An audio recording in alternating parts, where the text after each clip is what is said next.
දැන් අපි බලමු අපිට මේ GPS උපකරණය භාවිතා කරලා කරන්න පුළුවන් තවත් වැදගත් වෙන දෙයක් ගැන. මේක තමයි යම්කිසි අපිට මයින්ඩ් ඕන දුරක් මේ GPS උපකරණය භාවිතා කරලා මයින් එක. ඒ කියන්නේ අපි උදාහරණයකට ගත්තොත් එහෙම යම්කිසි පාරක අපිට දුරක් මයින ගන්න ඕන නම් ඒ කියන්නේ කෙලින්ම තියෙන පාරක නෙවෙයි සාමාන්‍ය වංගු සහිත පාරක දුරක් මැන ගන්න ඕන නම් අපිට ඒක මේ GPS උපකරණය මගින් ඊටාම ලේසියෙන් කරගන්න පුළුවන්. මම දැන් ඒක පැහැදිලි කරන්නම්. ඒකට අපි භාවිතා කරන්නේ මෙනු එකේ track manager කියලා option එක. ඒ track manager එකට ගියාම අපිට පේනවා එතන තියෙනවා current track, archive track, road කියලා මේ කලින් save කරපු tracks තමයි මේ තියෙන්නේ මේකේ. ඒ වගේම ගන්න පුළුවන් අපිට current track කියලා ගියොත් එහෙම ඒක current track එක absolute මම enter වෙනවා. enter වුණාට පස්සේ ඊට පස්සේ අපිට වැටෙනවා save track, save position, view map කියලා.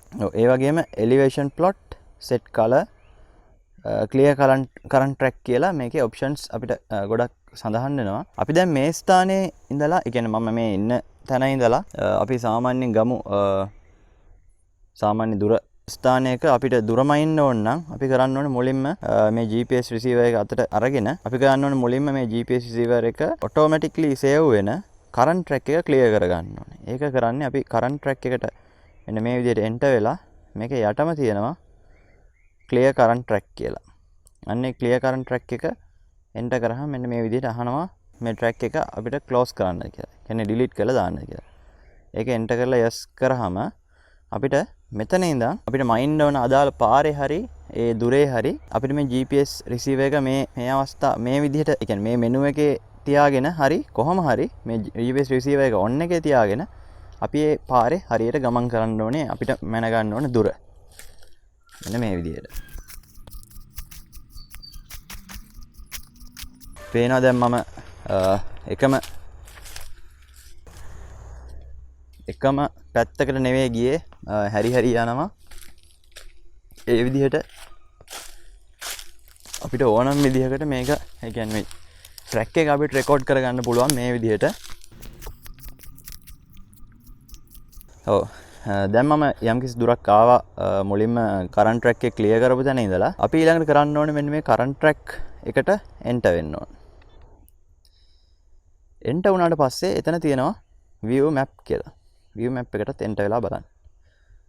එතකොට අපිට පේනවා මෙන්න මේ වගේ අපේ map එකේ අපි ආපු තැන ඉඳලා මෙන්න මේ විදිහට track එක record වෙලා තියෙනවා. ඒ වගේම බලන්න පුළුවන් මෙතන distance එක 42 meters කියලා අපිට සඳහන් වෙනවා. අන්න ඒ විදිහට තමයි අපි යම්කිසි ස්ථානයක ඉඳලා ඒ distance එක අපි බලාගන්නේ මෙන්න මේ විදිහට තමයි GPS receiver එක use කරලා. ඔව් ඒ වගේම අපිට මේක quit කරාම ඊළඟට තියෙනවා මෙතන save track කියලා. ඒ කියන්නේ අපි මේ මැනපු track එක අපිට මේ GPS receiver එකේ save කරගන්න පුළුවන්.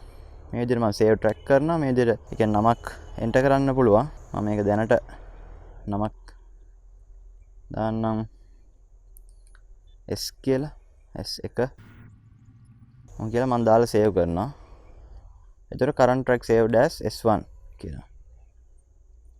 ඊට පස්සේ ආපහු clear current track and associated trip data කියලා කියනවා. ඒක yes කරත් කමන්නේ නැහැ, no කරත් කමන්නේ නැහැ. ඊට පස්සේ මේ වගේ බලන්න පුළුවන් අපිට S1 කියන track එක මෙන්න මේ විදිහට save වෙලා තියෙනවා. ඊට පස්සේ ආපහු ඒකේ view map කරාම අන්න අර විදිහට 42 meters කියලා meters 42යි කියලා මේකේ සටහන් වෙලා තියෙනවා. ඒ විදිහට තමයි අපි GPS receiver එක පාවිච්චි කරලා යම්කිසි දුරක් මැනගන්නේ. ඒ වගේම අපිට ඒකේ තව කරන්න පුළුවන් දේවල් ගොඩක් තියෙනවා.